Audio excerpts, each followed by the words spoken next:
Students, today's topic is very important. We'll learn how to assign R and S notations to different compounds, chiral compounds. So ਇਹਦੇ ਲਈ ਬੱਚੇ ਕੁਝ rules ਨੇ. R stands for rectus and S stands for sinister. Rectus ਦਾ ਮਤਲਬ ਹੁੰਦਾ ਹੈ right and sinister ਦਾ ਮਤਲਬ ਹੁੰਦਾ left. ਦੋਨੋਂ ਲੈਟਿਨ ਵਰਡਸ ਨੇ rectus and sinister. ਤਾਂ ਇਹਦੇ ਲਈ these rules are given by scientist Kahn in Gold and Prelog. Prelog rules ਦੇ ਨਾਂ ਨਾਲ ਜ਼ਿਆਦਾ ਮਸ਼ਹੂਰ ਨੇ ਇਹ rules.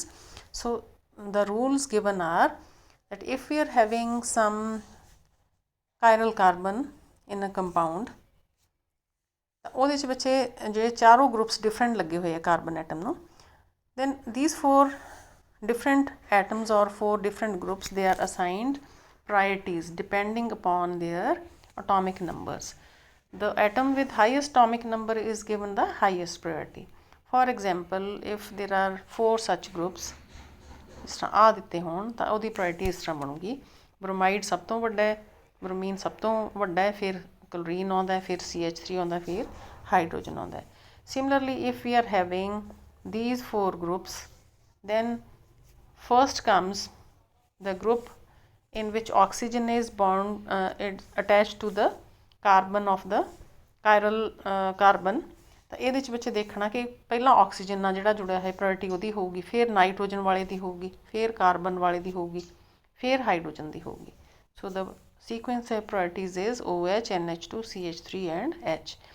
In case same isotopes of the same element are attached like hydrogen and deuterium, ਤਾਂ heavier one ਨੂੰ ਵੱਧ ਪ੍ਰਾਇਰਟੀ, deuterium ਨੂੰ ਵੱਧ ਪ੍ਰਾਇਰਟੀ ਹੋਊਗੀ as compared to hydrogen. So second point ਹੈ ਕਿ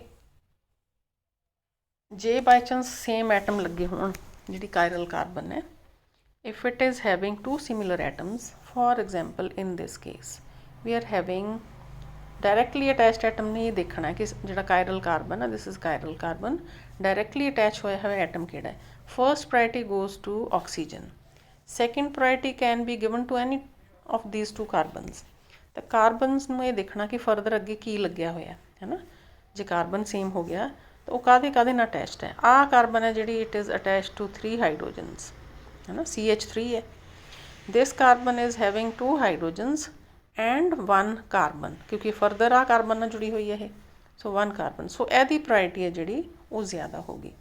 So first priority goes to OH, then second to this, then third to this, then fourth to hydrogen. So ਇਸ ਤਰ੍ਹਾਂ ਪ੍ਰਾਇਰਟੀਜ਼ ਉਹਦੀਆਂ ਤੈਅ ਹੁੰਦੀਆਂ ਨੇ. Then comes if one of the atoms is having double or triple bond, ਤਾਂ ਫਿਰ ਬੇਟਾ ਜਿਹੜਾ ਐਟਮ ਹੈ ਜਿਵੇਂ ਇਹਦੇ 'ਚ ਦਿਖਾਇਆ ਹੋਇਆ, if it is double bond X ਜਿਹੜਾ ਇਮੈਜਨਰੀ ਐਟਮ ਹੈ, ਸੋ ਇਹਨੂੰ ਅਸੀਂ ਲਿਖਾਂਗੇ, ਇਹਦਾ ਮਤਲਬ ਇਹ ਹੈ ਕਿ C is joined to 2X with single bonds, ਕਿ ਇਹਨੂੰ ਵੀ ਜੇ ਅਸੀਂ ਸਿੰਗਲ ਬੌਂਡ ਮੰਨਦੇ ਹਾਂ, C it is same as this, ਕਿ ਉਹਨੂੰ ਅਸੀਂ ਅਜ਼ਿਊਮ ਕਰ ਲਾਂਗੇ C ਡਬਲ ਬੌਂਡ X ਨੂੰ, ਕਿ C is attached to 2X atoms with single bond. ਪਰ X ਦਾ ਵੀ ਅਸੀਂ ਕੰਪਲੀਟ ਕਰਨਾ ਕਿ this is attached to C ਹੈ ਨਾ. C ਦਾ ਅਸੀਂ X ਆ ਐਕਸਟਰਾ ਲਾ ਲਈ, ਪਰ ਇਸ X ਦੀ ਕਿਉਂਕਿ ਡਬਲ ਬੌਂਡ C ਸੀਗਾ ਅਤੇ ਇਹਨੂੰ ਵੀ C ਲਾਉਣਾ ਪੈਣਾ. ਸੋ ਆਹ ਇਨਸਰਕਲ ਕਰਕੇ ਆਪਾਂ ਦੱਸ ਰਹੇ ਹਾਂ ਕਿ ਅਸੀਂ ਇਮੈਜਨਰੀ ਐਟਮ ਲਿਖ ਲਿਆ ਹੋਇਆ, ਐਕਚੁਅਲੀ ਦੇ ਵਿੱਚ ਨਹੀਂ ਸੀ, but we assume it to be bound to 2 such atoms. ਸੋ ਇਹਨੂੰ ਇਸ ਤਰ੍ਹਾਂ ਰਿਪਰਜੈਂਟ ਕਰਦਾ ਹੈ. ਇਨ ਕੇਸ ਟ੍ਰਿਪਲ ਬੌਂਡ ਹੈ ਤਾਂ ਇਹਦੇ 'ਚ ਵੀ ਬੇਟਾ ਇਹਨੂੰ ਅਸੀਂ ਸਿੰਗਲ ਬੌਂਡ ਮੰਨ ਕੇ ਅਸੀਂ ਕਹਾਂਗੇ ਇਹਨੂੰ 2 Y ਹੋਰ ਲੱਗੇ ਹੋਏ ਹੈ ਨਾ. ਇਸੇ ਤਰ੍ਹਾਂ ਹੀ ਹੁਣ Y ਦਾ ਵੀ ਕਿਉਂਕਿ ਬੌਂਡ ਸੀਗਾ ਤਾਂ ਇਹਨੂੰ ਕਹਾਂਗੇ ਕਿ Y ਨੂੰ 2X ਲੱਗੇ ਹੋਏ ਹੈ. ਜਦੋਂ ਇਸ ਕਾਰਬਨ ਨੂੰ ਅਸੀਂ ਦੇਖਣਾ ਹੋਊਗਾ ਕਿ ਕੀ ਅਟੈਚਡ ਹੈ, will say 1Y 2Y 3Y. ਸੋ ਇਸ ਤਰ੍ਹਾਂ ਦੇ ਕਿ 3 ਗਰੁੱਪਸ ਲੱਗੇ ਹੋਏ ਨੇ. ਜੇ ਅਸੀਂ ਆਹ ਫਸਟ ਕਾਰਬਨ ਆਉਂਦੀ ਹੈ ਅਸਿਮੈਟ੍ਰਿਕ ਕਾਰਬਨ ਨੂੰ ਡਾਇਰੈਕਟਲੀ ਜੁਆਇਨ ਹੋਈ ਤਾਂ ਫਿਰ ਅਸੀਂ ਇਹਨਾਂ ਨੂੰ ਇਹਦੇ ਐਟਮਸ ਦੇਖਾਂਗੇ ਕਿ ਫਰਦਰ ਅੱਗੇ ਕੀ ਲੱਗਿਆ ਹੋਇਆ. ਓਕੇ, ਇਸ ਤਰ੍ਹਾਂ ਦੇ ਗਰੁੱਪ ਕੰਪੇਅਰ ਕਰਨ ਲਈ ਜਿਸ ਤਰ੍ਹਾਂ ਆਹ ਹੋ ਗਿਆ CHO ਗਰੁੱਪ ਹੁੰਦਾ, ਇਹਦੇ 'ਚ ਆਕਸੀਜਨ ਦਾ ਡਬਲ ਬੌਂਡ ਹੁੰਦਾ, ਅਤੇ ਇਹਨੂੰ ਅਸੀਂ ਬੇਟਾ ਇਹਨੂੰ ਇਸ ਤਰ੍ਹਾਂ ਰਿਪਰਜੈਂਟ ਕੀਤਾ ਹੋਇਆ, ਥੱਲੇ ਦਿਖਾਇਆ ਹੋਇਆ ਨਾ ਕਿ this is same as C is attached to oxygen by 2 single bonds. C double bond ਉਹਦੀ ਮਤਲਬ ਇੱਕ ਆਕਸੀਜਨ ਲੱਗੀ ਹੈ, ਇੱਕ ਆ ਲੱਗੀ ਹੋਈ ਹੈ. ਪਰ ਇਹਦਾ ਵੀ ਪੂਰਾ ਕਰਨਾ ਤਾਂ ਅਸੀਂ ਆਹ C ਵੀ ਲਿਖਤਾ, ਰਾਈਟ. ਹੁਣ ਜਦੋਂ ਕੰਪੇਅਰ ਕਰਾਂਗੇ C ਦਾ ਤਾਂ ਅਸੀਂ ਕਹਾਂਗੇ 1 oxygen 2 oxygen 3rd hydrogen. It is attached to such atoms. Okay. ਹੁਣ ਇਹਨੂੰ ਜਦੋਂ ਕੰਪੇਅਰ ਕੀਤਾ ਹੋਇਆ CHO CH2OH ਦੇ ਨਾਲ, ਤਾਂ CH2OH ਵਾਲੀ ਜਿਹੜੀ ਕਾਰਬਨ ਹੈ 2 ਹਾਈਡਰੋਜਨਸ ਤੇ 1 ਆਕਸੀਜਨ ਨਾਲ ਲੱਗੀ ਹੋਈ ਹੈ। ਆ 2 ਹਾਈਡਰੋਜਨਸ ਤੇ 1 ਆਕਸੀਜਨ ਨਾਲ ਲੱਗੀ ਹੋਈ ਹੈ। ਆਹ ਵਾਲੀ ਜਿਹੜੀ ਹੈ ਇਹ ਵਾਲੀ ਹੈ ਜਿਹੜੀ, ਇਹਨੂੰ ਅਸੀਂ ਕਹਾਂਗੇ it is attach to hydrogen oxygen oxygen. So priority ਹੈ ਜਿਹੜੀ ਇਸ ਦੀ ਜ਼ਿਆਦਾ ਹੋਊਗੀ ਇਹਦੇ ਨਾਲੋਂ, CH2OH ਵਾਲੀ ਨਾਲੋਂ। Then coming to vinyl group and isopropyl group. Vinyl group ਨੂੰ ਦੋਨਾਂ ਨੂੰ ਅਸੀਂ ਅਲੱਗ-ਅਲੱਗ ਲਿਖ ਕੇ ਦੇਖਾਂਗੇ। ਆਈਸੋਪ੍ਰੋਪਾਈਲ ਗਰੁੱਪ ਲਈ ਜੇ ਅਸਿਮੈਟ੍ਰਿਕ ਕਾਰਬਨ ਨੂੰ ਲੱਗੀ ਹੋਈ ਹੈ, ਸਪੋਜ਼ ਆ ਅਸਿਮੈਟ੍ਰਿਕ ਕਾਰਬਨ ਨੂੰ ਆ ਫਸਟ ਅਟੈਚਡ ਆ ਫਸਟ ਕਾਰਬਨ ਹੈ, ਤੇ ਇਹਦੇ 'ਚ ਅਸੀਂ ਕਹਾਂਗੇ it is attach to 1 hydrogen and 2 carbons, right. For vinylic carbon ਇੱਕ ਪਾਸੇ ਹਾਈਡਰੋਜਨ ਉਤਰੀ ਹੋਈ ਹੈ ਇਹਦੀ, CH2 ਡਬਲ ਬੌਂਡ CH2 ਦੀ, ਸੋ ਵਿਨਾਈਲ ਗਰੁੱਪ ਹੈ। ਇਹਨੂੰ ਅਸੀਂ ਬੱਚੇ ਲਿਖ ਲਾਂਗੇ ਡਬਲ ਬੌਂਡ ਦੀ ਥਾਂ 'ਤੇ ਇਸ ਤਰ੍ਹਾਂ ਕਰਕੇ 2 ਸਿੰਗਲ ਬੌਂਡ C ਨੇ ਇਸ ਕਾਰਬਨ ਨਾਲ। ਇਵੇਂ ਜਿਵੇਂ ਫਿਰ ਇਹਦਾ ਵੀ ਕਿਉਂਕਿ ਵੈਲੈਂਸੀ ਪੂਰੀ ਕਰਨੀ ਹੈ ਤਾਂ ਇਹਦਾ ਵੀ ਇਸ ਤਰ੍ਹਾਂ ਦਿਖਾ ਦੇਂਗੇ। So on right hand side this is shown by ਦਿਸ।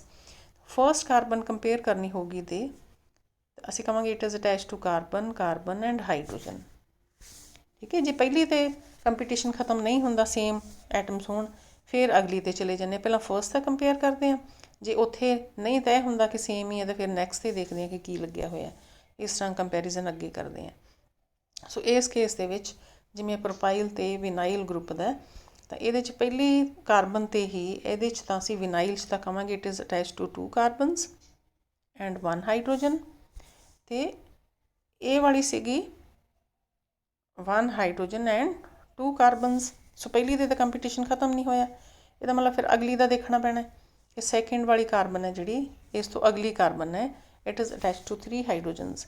ਇਸ ਕੇਸ ਦੇ ਵਿੱਚ ਸੈਕਿੰਡ ਕਾਰਬਨ ਹੈ ਜਿਹੜੀ it is attach to 1 oxygen and 3 hydrogens. So priority goes to this. So isopropyl ਨਾਲੋਂ ਵਿਨਿਲੇ ਗਰੁੱਪ ਦੀ ਪ੍ਰਾਇਰਟੀ ਜ਼ਿਆਦਾ ਹੈ। Then coming to phenyl and acetylenic group ਹੈ ਨਾ, ਐਸਟਲੀਨ ਤੋਂ ਜਿਹੜਾ ਬਣਦਾ ਹਾਈਡਰੋਜਨ ਉਤਾਰ ਕੇ, ਅਤੇ ਉਹਦੇ ਤੋਂ ਉਹਨਾਂ ਦੋਨਾਂ ਨੂੰ ਕੰਪੇਅਰ ਕੀਤਾ ਹੋਇਆ। ਅਗੇਨ ਕੈਲਕੂਲੇਟ ਸਟਰਕਚਰ ਬੈਨਜ਼ੀਨ ਦੀ ਤੋਂ, ਇਹ ਤਾਂ ਇੱਕ ਹਾਈਡਰੋਜਨ ਤਾਂ ਉੱਤਰੀ ਹੈ ਨਾ, ਉੱਪਰ ਜਿਹੜਾ ਬੌਂਡ ਦਿਖਾਇਆ ਹੋਇਆ C6H5 ਗਰੁੱਪ ਹੈ ਇਹ। ਸੋ ਨਾਓ ਦਿਸ ਹੈਜ਼ ਬਿਨ ਸ਼ੋਨ ਐਜ਼ ਕਿ ਆਹ ਜਿਹੜਾ ਡਬਲ ਬੌਂਡ ਹੈ ਇਹਨੂੰ ਸਿੰਗਲ ਲਿਖ ਕੇ ਇਹ ਦਿਖਾਤਾ ਹੋਇਆ ਕਿ ਦੋਨੋਂ ਕਾਰਬਨਸ ਨੂੰ, ਕਿਉਂਕਿ ਹੁਣ ਇਹ ਦਿਖਾਉਣਾ ਪਊਗੇ ਆਹ ਵੀ ਕਾਰਬਨ ਲੱਗੀ ਹੋਈ ਆਹ ਵੀ ਲੱਗੀ ਹੋਈ ਹੈ। ਸੋ ਇਹੀ ਸਟਰਕਚਰ ਦਿਖਾਈ ਹੋਈ ਇਸ ਤਰੀਕੇ ਨਾਲ ਕਿ there is 1 carbon here 1 carbon here, double bond ਤੋੜ ਕੇ ਉਹ ਵੀ ਕਾਰਬਨ ਨਾਲ ਲੱਗੀ ਹੋਈ, ਆਹ ਵੀ ਕਾਰਬਨ ਨਾਲ ਲੱਗੀ ਹੋਈ, ਆਹ ਵੀ ਲੱਗੀ, ਸਾਰੀਆਂ ਕਾਰਬਨ ਦਿਖਾਉਣੀਆਂ ਪੈਣਗੀਆਂ 6 ਦੀਆਂ 6 ਰਿੰਗ ਦੀਆਂ। So when we compare first carbon, ਤਾਂ ਫਸਟ ਕਾਰਬਨ ਲਈ ਆਹ ਹੋ ਗਈ ਫਸਟ ਕਾਰਬਨ, 1 2 ਅਤੇ 3 ਕਾਰਬਨਸ ਨੂੰ ਲੱਗੀ ਹੋਈ ਹੈ। ਜਦੋਂ ਅਸੀਂ ਐਸਟਲੀਨ ਦਾ ਦਿਖਾਵਾਂਗੇ, ਐਸਟਲੀਨ ਨੂੰ ਬੇਟਾ ਇਸ ਤਰ੍ਹਾਂ ਲਿਖਾਂਗੇ ਕਿ C ਇਜ਼ ਆ ਟ੍ਰਿਪਲ ਬੌਂਡ ਤੋੜ ਕੇ ਕਿ ਆ ਸਿੰਗਲ ਨਾਲ C ਲੱਗੀ ਹੋਈ ਹੈ, 2 C ਹੋਰ ਲੱਗੀਆਂ ਹੋਈਆਂ ਐ ਕਰਕੇ, ਇਵੇਂ ਜਿਵੇਂ ਇਹਨੂੰ ਵੀ 2 C ਹੋਰ ਸੈਕਿੰਡ ਕਾਰਬਨ ਨੂੰ ਇਸ ਵਾਲੀ ਨੂੰ ਵੀ ਲਵਾਂਗੇ CH ਵਾਲੀ ਨੂੰ 2 C ਇਸ ਤਰ੍ਹਾਂ ਲੱਗੀ। ਸੋ ਆਹ ਸਟਰਕਚਰ ਆ ਗਈ। ਇਨ ਸਰਕਲ ਕਰਤਾ ਕਿ ਜਿਹੜਾ ਅਸੀਂ ਹੁਣ ਬਾਅਦ 'ਚ ਲਾਈਏ ਉਹਨੂੰ ਡਿਸਟਿੰਗੁਇਸ਼ ਕਰਨ ਲਈ ਕਿ ਆਹ ਜਿਹੜੀ ਬਾਅਦ 'ਚ ਲਾਈਏ ਅਸੀਂ ਵਰਚੁਅਲ ਕਾਰਬਨ ਹੈ, ਅਸਲੀ ਹੈ ਨਹੀਂ ਸੀ, ਪਰ ਅਸੀਂ ਕਿਉਂਕਿ ਇਹਨੂੰ ਕਾਊਂਟ ਕਰਨਾ ਇਸ ਲਈ ਲਾਇਆ ਹੋਇਆ। ਸੋ ਬੱਚੇ ਉੱਪਰ ਵਾਲਾ C1, ਇਹਦਾ C1 ਅਤੇ ਇਹਦਾ C1, ਇਹਨਾਂ ਨੂੰ ਅਸੀਂ ਕੰਪੇਅਰ ਕਰਨਾ ਕਿ ਉਹਨੂੰ ਕੀ ਲੱਗਿਆ ਹੈ। ਉੱਪਰ ਵਾਲੇ ਨੂੰ ਤਾਂ 3 ਕਾਰਬਨਸ, ਇੱਕ ਆਹ ਲੱਗੀ ਹੈ, ਇੱਕ ਆਹ ਲੱਗੀ ਹੈ, ਇੱਕ ਆਹ ਲੱਗੀ ਹੈ। ਇਹਨੂੰ ਵੀ 3 ਕਾਰਬਨਸ, ਇੱਕ ਆਹ ਲੱਗੀ ਹੈ, ਇੱਕ ਆਹ ਲੱਗੀ ਹੈ ਅਤੇ ਇੱਕ ਆਹ ਲੱਗੀ ਹੈ। ਬਟ ਦ ਆਥਰ ਸੇਜ਼ ਕਿ ਇਹਨੂੰ 2 ਵਰਚੁਅਲ ਕਾਰਬਨਸ ਲੱਗੀਆਂ ਹੋਈਆਂ, ਇਹਨੂੰ 2 ਅਸਲੀ ਕਾਰਬਨਸ ਲੱਗੀਆਂ ਹੋਈਆਂ, ਇੱਕ ਹੀ ਵਰਚੁਅਲ ਲੱਗੀ ਹੋਈ ਹੈ। ਸੋ ਪ੍ਰਾਇਰਟੀ ਹੈ ਜਿਹੜੀ it goes to this the phenyl group. ਨਹੀਂ ਤਾਂ ਅਸੀਂ ਅਗਲੇ ਤੋਂ ਵੀ ਜਾ ਸਕਦੇ ਸੀ ਕਿ ਅਗਲੇ ਨੂੰ ਕੀ ਲੱਗਿਆ ਹੋਇਆ ਹੈ ਨਾ, ਉੱਥੇ ਨਾ ਤੈਅ ਹੋਵੇ ਤਾਂ ਉਸ ਤੋਂ ਨੈਕਸਟ 'ਤੇ ਜਾ ਸਕਦੇ ਹਾਂ। So this is the sequence how we determine their priorities. ਤਾਂ ਆਹ ਸੀਕੁਐਂਸ ਹੈ ਬੱਚੇ, ਇੰਨਾ ਕੁ ਯਾਦ ਰੱਖ ਲਓਗੇ ਤਾਂ ਦਿਸ ਇਜ਼ ਫॉर ਪਹਿਲੀ ਪ੍ਰਾਇਰਟੀ ਹੈਗੀ ਹੈ ਫਿਨਾਈਲ ਗਰੁੱਪ ਦੀ, ਫਿਰ ਐਸਟਾਈਲਿਨਿਕ ਦੀ, ਫਿਰ ਵਿਨਾਈਲ ਗਰੁੱਪ ਦੀ, ਅਤੇ ਫਿਰ ਆਈਸੋਪ੍ਰੋਪਾਈਲ ਗਰੁੱਪ ਦੀ। Then when we assign priorities to such the model which is tetrahedral model, 3 dimensional ਇਸ ਤਰ੍ਹਾਂ ਦਾ ਓਰੀਜਨਲ ਮਾਡਲ ਜੇ ਹੋਵੇ ਤਾਂ, ਅਤੇ ਇਹਦੇ 'ਚ ਬੱਚੇ 4 ਗਰੁੱਪਸ ਲੱਗੇ ਹੋਏ ਆ ਕਾਰਬਨ ਨੂੰ। ਅਤੇ ਪ੍ਰਾਇਰਟੀਜ਼ ਅਸਾਈਨ ਕਰੀਏ, ਗਿਵਨ ਕੰਪਾਊਂਡ ਦੇ ਵਿੱਚ ਇੱਕ ਸਾਈਡ 'ਤੇ ਆਇਓਡੀਨ ਲੱਗੀ ਹੈ, ਇੱਕ ਪਾਸੇ Cl ਲੱਗਿਆ ਹੋਇਆ ਕਲੋਰੀਨ, ਇੱਕ ਪਾਸੇ ਹਾਈਡਰੋਜਨ ਅਤੇ HSO3। ਪ੍ਰਾਇਰਟੀਜ਼ ਅਸਾਈਨ ਕਰਾਂਗੇ ਤਾਂ ਆਇਓਡੀਨ ਦਾ ਸਭ ਤੋਂ ਜ਼ਿਆਦਾ ਵੇਟ ਜਾਂ ਇਹਦਾ atomic number. then comes chlorine, then comes sulfur, क्योंकि सल्फर लगे कार्बन ਨੂੰ डायरैक्टली, ਜਿਹੜਾ आइटम डायरैक्टली अटैच हो रहा कार्बन ਨੂੰ ਉਹਨੂੰ देखना है। Fourth priority goes to hydrogen. सो हाइड्रोजन का क्योंकि दूर है ਉਹਨੂੰ ਛੱਡ देना है, सो ਉਹਨੂੰ इग्नोर करके then we rotate our eye from first to second then to third।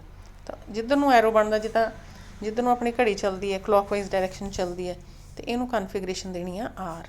so in this case it is R configuration। then to the next compound, if we look at this, ਤੇ ਇੱਥੇ ਵੀ ਬੇਟੇ ਪ੍ਰਾਇਰਟੀਜ਼ ਉਹੀ ਨੇ, ਉਹੀ atoms ਨੇ, just arrangement ਥੋੜਾ shift ਹੋਇਆ ਹੈ ਨਾ। HSO3 ਗਰੁੱਪ ਹੈ ਜਿਹੜਾ, ਉਹ ਹੁਣ ਲੈਫਟ ਹੈਂਡ ਸਾਈਡ ਤੇ ਦਿਖਾਇਆ ਹੋਇਆ ਹੈ। ਦੇਖਣ ਨੂੰ ਸੇਮ ਲੱਗ ਰਹੇ ਨੇ compounds, but they appear to be mirror images. ਜਦੋਂ ਅਸੀਂ ਪਹਿਲਾਂ ਪੜ੍ਹਦੇ ਸੀ ਦੋ ਐਨੈਂਸ਼ੀਓਮਰਸ, ਆਪਾਂ ਕਹਿੰਦੇ ਸੀ ਕਿ ਡਿਫਰੈਂਟ ਕੰਪਾਊਂਡਸ ਨੇ, ਮਿਰਰ ਇਮੇਜਸ ਹੁੰਦੇ ਹੈ, ਉਹਨਾਂ ਦੀ ਥੋੜ੍ਹੀ ਬਹੁਤ ਪ੍ਰੋਪਰਟੀ ਡਿਫਰੈਂਟ ਹੁੰਦੀ ਹੈ, ਅਦਰਵਾਈਜ਼ ਦੇ ਆਰ ਸੇਮ। ਸੋ ਇਹਦੇ 'ਚ ਬੱਚੇ ਜਦੋਂ ਪ੍ਰਾਇਰਟੀਜ਼ ਸਾਈਨ ਕਰਾਂਗੇ, we'll leave the least priority group, ਪਹਿਲੇ ਤੋਂ ਫਿਰ ਦੂਜੇ 'ਤੇ ਗਏ, ਫਿਰ ਤੀਜੇ 'ਤੇ ਗਏ, ਤਾਂ ਆਈ ਰੋਟੇਟਸ ਇਨ ਐਂਟੀ ਕਲੌਕਵਾਈਜ਼ ਡਾਇਰੈਕਸ਼ਨ, ਤਾਂ ਇਹਨੂੰ ਆਪਾਂ ਕਹਿੰਦੇ ਹਾਂ S configuration. then coming to lactic acid, ਅਸੀਂ ਸ਼ੁਰੂ 'ਚ ਸਭ ਤੋਂ ਪਹਿਲਾਂ ਕਰਦੇ ਹਾਂ ਆਪਟੀਕਲੀ ਐਕਟਿਵ ਕੰਪਾਊਂਡ ਦਾ। Carbon is attach to 4 different groups, ਕਿਹੜੇ ਕਿਹੜੇ ਹੈ? HOH, CH3, COH। ਸੋ ਇਹਦੇ 'ਚ ਜਦੋਂ ਪ੍ਰਾਇਰਟੀਜ਼ ਸਾਈਨ ਕਰਾਂਗੇ, ਸਭ ਤੋਂ ਪਹਿਲੀ ਪ੍ਰਾਇਰਟੀ ਅਸੀਂ ਦੇਣੀ ਹੈ ਆਕਸੀਜਨ, ਜਿੱਥੇ ਡਾਇਰੈਕਟਲੀ ਲੱਗੀ ਹੋਈ ਹੈ, ਕਿਉਂਕਿ ਅਟੋਮਿਕ ਵੇਟ ਕੰਪੇਅਰ ਕਰੀਏ ਜੇ ਆਕਸੀਜਨ ਦਾ ਅਟੋਮਿਕ ਵੇਟ ਕਹਿ ਲਈਏ ਜਾਂ ਅਟੋਮਿਕ ਨੰਬਰ ਕਹੀਏ, ਦੈਟ ਇਜ਼ ਹਾਈਐਸਟ। ਕਿਹੜੇ ਕਿਹੜੇ ਆ? ਹਾਈਡਰੋਜਨ ਦਾ ਤਾਂ ਸਭ ਤੋਂ ਘੱਟ ਹੈ ਨਾ, ਫਿਰ ਕਾਰਬਨ ਦਾ 6 ਹੈ, ਆਕਸੀਜਨ ਦਾ 8 ਹੈ। ਸੋ ਆਕਸੀਜਨ ਦੀ ਫਰਸਟ ਪ੍ਰਾਇਰਟੀ ਦੇਤੀ। ਫਿਰ ਹੋ ਗਈ ਆਹ ਕਾਰਬਨ ਹੈ ਜਿਹੜੀ COH ਵਾਲੀ, ਇਹ ਅਸੀਂ ਲਿਖਦੇ ਹਾਂ C double bond OH। C double bond O ਦਾ ਮਤਲਬ ਕਿ this is attach to 2 oxygen. C double bond O ਦੀ ਥਾਂ 'ਤੇ ਅਸੀਂ ਲੈ ਲਈਆਂ 2 ਆਕਸੀਜਨਸ, ਕਿ 2 ਆਕਸੀਜਨ ਲੱਗੀਆਂ ਸਿੰਗਲ ਬੌਂਡ ਨਾਲ, ਇੱਕ ਆਕਸੀਜਨ ਹੈਗੀ OH ਵਾਲੀ। ਸੋ ਦਿਸ ਇਜ਼ ਅਟੈਚ ਟੂ 3 ਆਕਸੀਜਨਸ। ਆਹ ਵਾਲੀ ਹੈ ਜਿਹੜੀ, it is attach to 3 hydrogens, ਹੈ ਨਾ। ਸੋ ਪਹਿਲਾ ਐਟਮ ਸੇਮ ਹੈ, ਫਿਰ ਉਸ ਤੋਂ ਅੱਗੇ ਕੀ ਇਹਨੂੰ ਲੱਗਿਆ ਹੋਇਆ, ਹੁਣ ਪ੍ਰਾਇਰਟੀ ਆਕਸੀਜਨ ਵਾਲੀ ਦੀ ਜ਼ਿਆਦਾ ਹੈ। So priority is 1, this is 2, this is 3, ਠੀਕ ਹੈ। ਸੋ ਹਾਈਡਰੋਜਨ ਦੀ ਲੀਸਟ ਪ੍ਰਾਇਰਟੀ ਹੈ, ਇਸ ਕਰਕੇ ਪ੍ਰਾਇਰਟੀਜ਼ ਅਸਾਈਨ ਪਹਿਲਾਂ ਕਰਤੀਆਂ, then we rotate our eye ignoring this, ਜਿਹੜਾ ਲੀਸਟ ਪ੍ਰਾਇਰਟੀ ਦਾ ਡਾਟਡ ਲਾਈਨਾਂ ਦਿਖਾਇਆ, ਫਸਟ, ਸੈਕਿੰਡ, ਥਰਡ, ਇੱਧਰ ਨੂੰ ਘੁੰਮਦਾ ਤਾਂ R ਆ ਜਾਂਦਾ ਕਲੌਕਵਾਈਜ਼ ਡਾਇਰੈਕਸ਼ਨ 'ਚ। So this is how we assign priorities. ਫਿਰ ਅਗਲਾ ਕੰਪਾਊਂਡ ਆ ਗਿਆ, ਅੱਛਾ ਇਹਦੇ ਨਾਲ ਦਾ ਵੀ ਸੌਰੀ ਦਿੱਤਾ ਹੋਇਆ, this one the same thing, ਕਿ ਇਹਦੇ 'ਚ ਡਾਇਰੈਕਟਲੀ ਆਕਸੀਜਨ ਲੱਗੀ ਹੋਈ ਹੈ, ਪਹਿਲੀ ਪ੍ਰਾਇਰਟੀ, ਉਹੀ ਪ੍ਰਾਇਰਟੀਜ਼ ਨੇ। ਫਿਰ COOH ਵਾਲੀ ਨੂੰ ਸੈਕਿੰਡ ਪ੍ਰਾਇਰਟੀ ਹੈ, ਇਹਨੂੰ ਥਰਡ ਪ੍ਰਾਇਰਟੀ ਹੈ।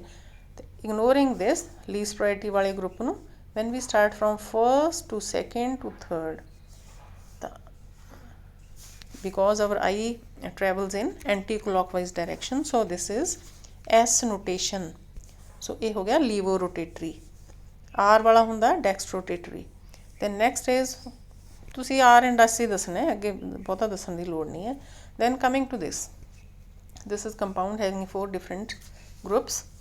ਪਹਿਲੀ ਪ੍ਰਾਇਰਟੀ ਕਿਹਦੇ ਨੂੰ ਜਾਊਗੀ? ਇੱਕ Cl ਹੈ, 2 ਨੂੰ ਕਾਰਬਨ ਲੱਗੀ ਹੋਈ ਹੈ। Cl ਕਲੋਰੀਨ ਦਾ ਅਟੋਮਿਕ ਨੰਬਰ 17 ਹੈ ਨਾ, ਪਹਿਲੀ ਪ੍ਰਾਇਰਟੀ ਜਾਂਦੀ ਹੈ Cl ਨੂੰ। ਫਿਰ CH3 ਤੇ C2H5, ਜਿਹੜਾ C2H5 ਹੈ ਉਹਨੂੰ ਆਪਾਂ ਲਿਖਦੇ ਹਾਂ CH2 CH3, CH2 CH3, CH2 CH3, CH2 CH3। ਹੁਣ ਪਹਿਲੀ ਇਹਦੇ 'ਚ 3 ਹਾਈਡਰੋਜਨ ਨੂੰ ਅਟੈਚ ਹੋਈ ਹੋਈ ਹੈ CH3 ਦੇ ਕੇਸ ਦੇ ਵਿੱਚ, ਹੈ ਨਾ, ਦੇਰ ਆਰ 3 ਹਾਈਡਰੋਜਨਸ। ਦੇ ਹੇਅਰ ਇਜ਼ CH2, 2 ਹਾਈਡਰੋਜਨਸ ਤਾਂ ਹੋ ਹੀ ਗਈਆਂ, ਹੈ ਨਾ, ਤੀਜੀ ਕਾਰਬਨ ਹੋ ਗਈ। So here first carbon is attach to hydrogen, CH2 ਵਾਲੀ 2 hydrogens, and third is carbon of CH3 last ਵਾਲਾ ਜਿਹੜਾ ਲਿਖਣਾ ਹੈ। ਸੋ ਆਹ 2 ਹਾਈਡਰੋਜਨਸ 'ਤੇ ਇੱਕ ਕਾਰਬਨ ਨੂੰ ਲੱਗੀ ਹੋਈ ਹੈ, ਆਹ 3 ਹਾਈਡਰੋਜਨਸ ਨੂੰ ਲੱਗੀ ਹੋਈ ਹੈ। ਸੋ ਦਸ ਮੋਸਟ ਜਿਹੜੀ ਜ਼ਿਆਦਾ ਪ੍ਰਾਇਰਟੀ ਦੋਨਾਂ 'ਚ ਹੋਗੀ C2H5 ਗਰੁੱਪ ਦੀ। So first priority is this, second is this, third is this, fourth is this. Fourth ਨੂੰ ਇਗਨੋਰ ਕਰਕੇ 1 2 3 ਇੱਧਰ ਨੂੰ ਟਰੈਵਲ ਕਰਦੀ ਹੈ in clockwise direction. So this is R notation. ਇਸ ਤਰ੍ਹਾਂ ਦਾ ਹੀ ਇਹਦਾ ਮਿਰਰ ਇਮੇਜ ਨਾਲ ਹੀ ਦਿਖਾਇਆ ਹੋਇਆ।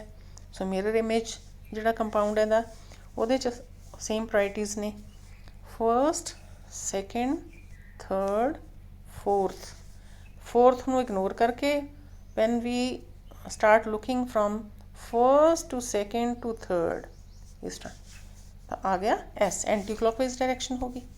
So this is how the notations are, R and S notations are given to different chiral compounds.